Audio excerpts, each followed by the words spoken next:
As the conflict between Ukraine and Russia continues to shape global geopolitics, Ukrainian Foreign Minister Dmytro Kuleba's visit to China marks a significant diplomatic effort to seek support from one of the world's major powers.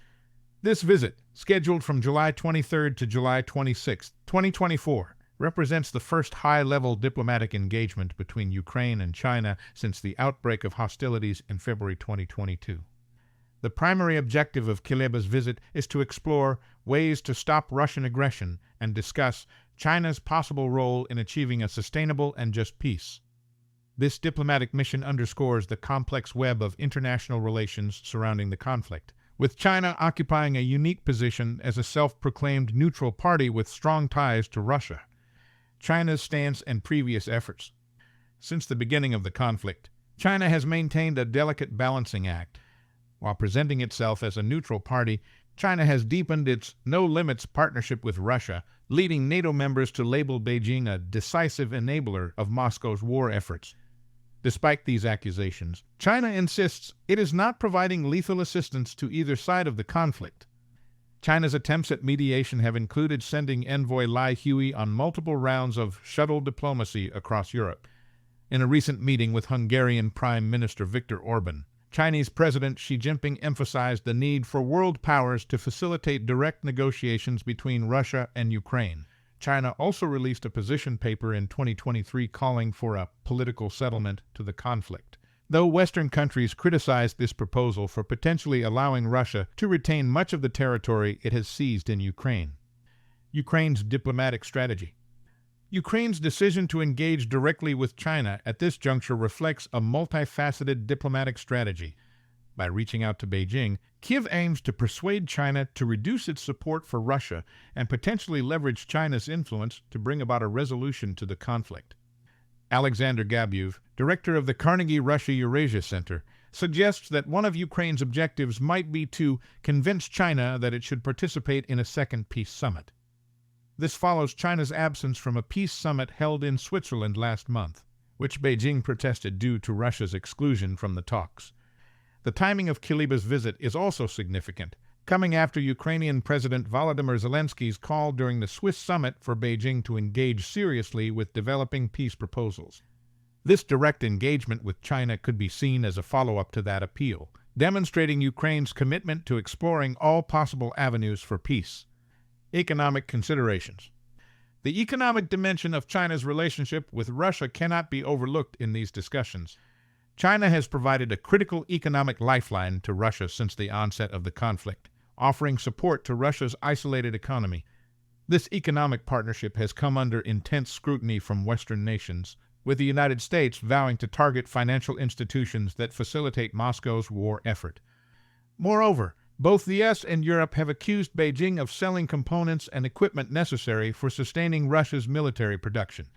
These economic ties between China and Russia add another layer of complexity to Ukraine's diplomatic mission, as any potential shift in China's stance could have significant economic implications for all parties involved. Domestic political challenges in Ukraine.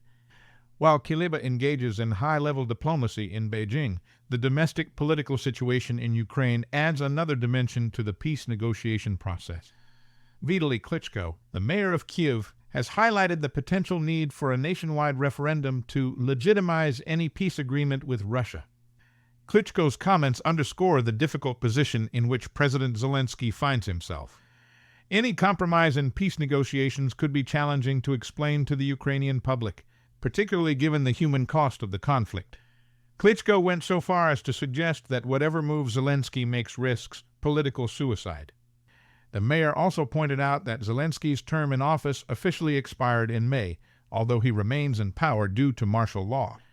This situation further complicates the legitimacy of any potential peace agreement, potentially necessitating additional measures such as a referendum or the formation of a national unity government to navigate these challenges.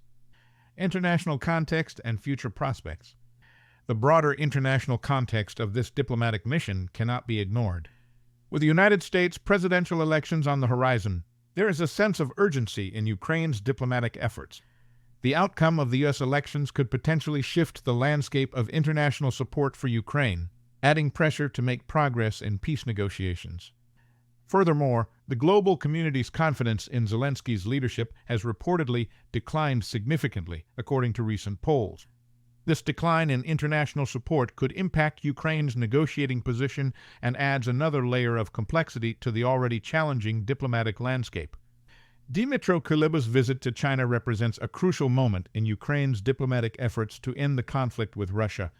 By engaging directly with Beijing, Ukraine is attempting to leverage China's unique position and influence to bring about a resolution to the war. However, the success of this mission depends on navigating a complex web of international relations, economic ties, and domestic political challenges. The outcomes of these talks could have far-reaching implications not only for the immediate conflict, but also for the broader geopolitical landscape. As the world watches, the question remains, can Ukraine successfully persuade China to play a more active role in peace negotiations? And if so, what form might that role take? As the conflict enters its third year, the urgency for a peaceful resolution grows. Whether this diplomatic mission will mark a turning point in the conflict or serve as another chapter in the ongoing struggle remains to be seen.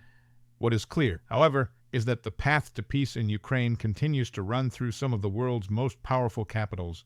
With Beijing now taking center stage in this complex diplomatic dance,